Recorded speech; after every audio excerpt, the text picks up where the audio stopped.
Without a question, some of the most popular Pokemon games, at least within the core community, are those that are in some way designed to be a sort of forever game, filled with enough content to be played for years on end.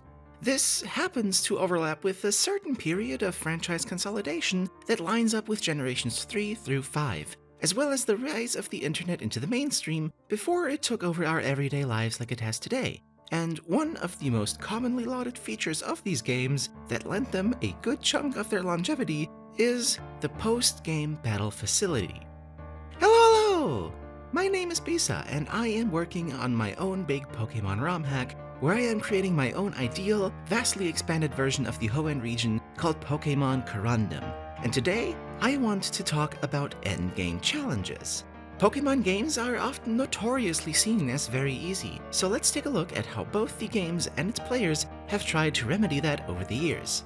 The primary action that the games have taken is the aforementioned battle facilities, virtually endless gauntlets for trainers to test their mettle that, generally speaking, require genuine investment from players into the hidden mechanics of raising Pokemon. The first, most basic, and by far most common of these is the Battle Tower, first introduced in Pokemon Crystal. Defeat 7 trainers in a row, win a prize. This iteration of the Battle Tower was kept in Ruby and Sapphire, although now limited to only level 50 or level 100 Pokemon instead of 10 level intervals, and with the addition of streaks, with the game keeping track of how many 7 battle gauntlets a player cleared and adjusting rewards accordingly. This would be the formula for all Battle Towers up through Generation 5's Battle Subway, with all iterations after it, the Battle Mason, Battle Tree, and the returning Battle Tower in Sword and Shield, dropping the round-based style of progression in favor of a straight-up win streak system.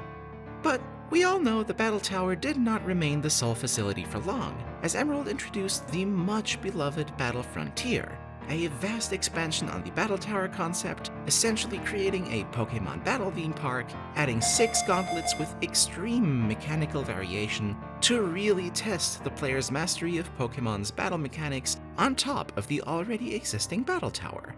Just to quell any fears, no worries, the Battle Frontier in Corundum isn't going anywhere. The Battle Frontier then also returned one more time in Generation 4, with an iteration that's much less talked about, but those that do often consider it to be superior to the Hoenn Battle Frontier. Featuring only 4 facilities on top of the Battle Tower, it's usually framed in a quality over quantity way.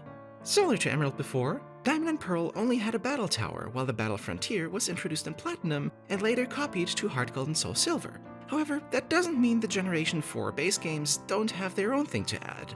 In the Sinnoh games, the region's battle facilities are located in the Fight area, which alongside the Survival area and the Resort area, make up their own post-game exclusive island, the Battle Zone, adding a fair little bit of extra exploration to the games. And last, but certainly not least, Black and White 2 featured the PWT, the Pokemon World Tournament. A facility not entirely dissimilar to the Battle Towers and Subway up until this point, however also adding a lot of alternate mechanics, although none as extreme as those of other battle facilities, and what most people remember the PWT for, an absolutely absurd amount of cameos. Every single gym leader and Pokemon League member from the franchise up until this point, and a lot of other named characters, particularly from Gen 5, are here in unlockable tournament circuits, an idea that in particular Gen 7's Battle Tree would somewhat pick up on again. So now that we know what Game Freak has done to offer players some real endgame challenges, let's take a look at what players themselves have done to make the games more challenging on themselves. And of course, the first thing that comes to mind is one big word responsible for literally countless hours of YouTube content across multiple different generations of creators: Nuzlocke. Now, I expect everyone here to know what the basic rules of a Nuzlocke are, but for the sake of watch time, to cover my bases, a Nuzlocke consists of 3 basic rules. You can only catch the first Pokemon you encounter on each route, you have to give every Pokemon you catch a nickname, and you can no longer use a Pokemon for the rest of the game if it faints.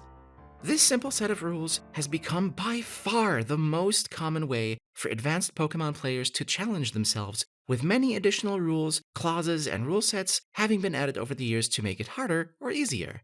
Add capping your team's level at the next boss's ace Pokemon, no in-battle item usage, and set mode into the mix, and now you are playing a hardcore Nuzlocke, and so on. So, what do we do with all of this for Corundum? Well, for one, like I said, we're keeping the battle frontier. While I personally never quite got the hype, particularly for the Emerald incarnation of it, it is an extremely beloved part of the game, and is so for a good reason, so I'm not touching it. Maybe I could think about adding the Gen 4 facilities into the mix, but I don't want to play with fire, and the facilities on Hoenn already stretch the engine to its limits as far as I'm aware. However, I do think we can take aspects from all of these other kinds of challenges.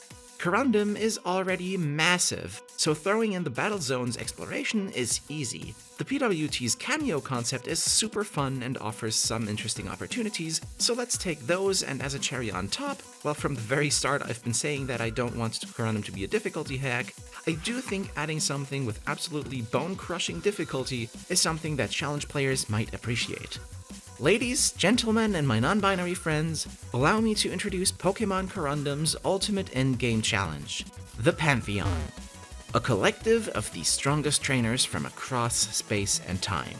Unlocked when the player obtains a silver symbol from every facility in the battle frontier, the Pantheon consists of a to-be-determined number of players, we're aiming for 50, that the player can challenge in any order they desire during their attempt, with heals and party changes available only between every 5 of them, and has to be beat all of while playing by hardcore Nuzlocke battle rules to triumph and join the ranks of the strongest trainers of the multiverse. In effect, it's an extreme bus rush gauntlet. But that's not all. This is Corundum, and if I'm gonna be doing something like this, I'm going to be extra about it.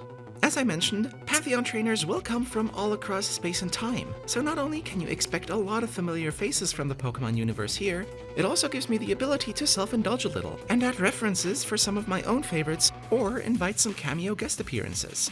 The heck is a pet project after all. As such, some of the trainers you may encounter are young couple Oni and Chitoku, Ace Trainer Heinz, Ruin Maniac Toby, Black Belt Genjiro, or a recent friend of the channel, Collector Lockstem. And last, but not least, to emphasize the exploration aspect of Corundum, you will be able to meet all Pantheon trainers as normal trainers on routes earlier on in the game, before even challenging the Pokemon League, where you will be able to face a weaker version of their team, appropriate for the point in the game you can find them in. They still won't be pushovers, and should you be able to recognize them, knowing what their team will be will give you an edge for planning against them once you face them during your Pantheon run. Now, there is no major reward for clearing the Pantheon. It's supposed to be an extreme challenge for extreme challenge's sake. However, if you are a dedicated enough player and complete both the expanded Pokédex in Corundum, and manage to beat the Pantheon, you will unlock the Pantheon Pokédex, which will add the Pokémon that are on Pantheon trainers' teams and don't already appear in Corundum to its encounter tables in the wilderness. So, what do you think of the Pantheon idea? How about the unlock method? I feel like all silver symbols might be a little much, but I'm not really sure. Do you have any cameos or references you'd like to see? Or maybe you even recognize some of the ones in this video? Let me know about all of this and any other feedback you might have down in the comments below. Become a channel member or a patron if you'd like to financially support me and the development of Pokemon Corundum. And if you'd like to see more, subscribe and check out this video that just came out over on Lockstem's channel, where we take a look at just how greedy or not TCG Pocket is.